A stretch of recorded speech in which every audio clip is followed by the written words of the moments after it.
পাকিস্তানের সাথে আমরা আলাপ করি, পাকিস্তানের সাথে আমাদের ব্যবসা বাণিজ্য অনেকটা আপনার স্থিমিত ছিল, মানে অনেক দিন যাবত, তাই না, বিভিন্ন কারণে।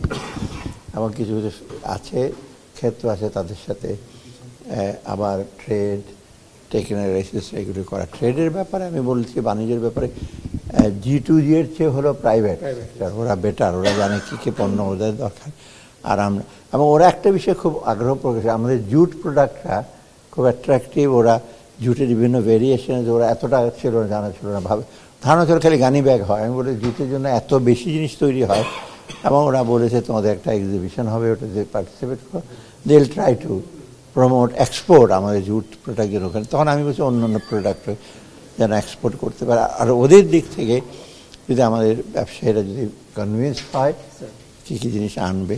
আরেকটা জিনিস ওরা চেষ্টা করবে, ডিরেক্ট ফ্লাইট, এটা বহু আগে ছিল, তাই না, ঢাকা করাচিতে ছিল, লাহোরও ছিল আগে, এখন ঢাকা করাচিতে ফ্লাইট ওপেন করতে পারে।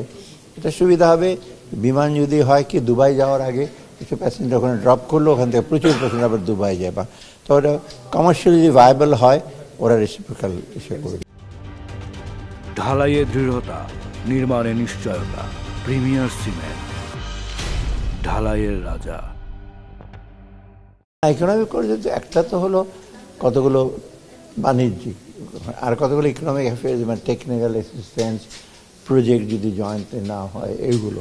এবং এটা আমি ওদেরকে বলছি, এটা কিন্তু চারিদিকে আমাদের দেশ, এখানে পারিপার্শ্বিক অন্যান্য দেশের প্রেক্ষিতে আমাদের ইন্টারেস্ট এবং ওদেরও যেন আগ্রহ থাকে। চট করে পাকিস্তানের সাথে ওপেন করে শুরু করলাম, এই জিনিসটা ওরা জানে, ওরা চাচ্ছে স্লাইডের জন্য আমরা স্টার্ট করি ইমিডিয়েটলি। ওরা কি তাড়াতাড়ি কিছু করতে চাচ্ছে না, আমরা বলছি না, আমাদের হোমওয়ার্ক করতে হবে, আর ওদেরও হোমওয়ার্ক করতে হবে।